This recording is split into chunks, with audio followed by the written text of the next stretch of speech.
خاتم النبیین صلی اللہ تعالیٰ علیہ وآلہ وسلم سے محبت کی ایک نشانی یہ بھی ہے کہ آپ علیہ الصلوۃ والسلام سے ملاقات اور زیارت کا شوق ہو، کیونکہ ہر محبت کرنے والا اپنے محبوب سے ملنے کا مشتاق ہوتا ہے۔ چونکہ قبر میں خاتم النبیین صلی اللہ تعالیٰ علیہ وآلہ وسلم کا دیدار ہونے کی امید ہے، نیز موت کے بعد نیک بندوں کی روحیں آپس میں ملاقات کرتی ہیں،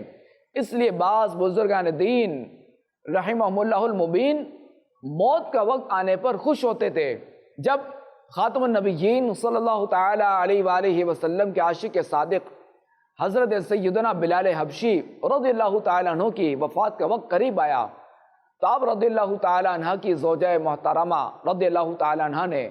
بے قرار ہو کر پکارا واہ حزناہ، یعنی ہائے غم۔ اس پر آپ رضی اللہ تعالیٰ عنہ نے فرمایا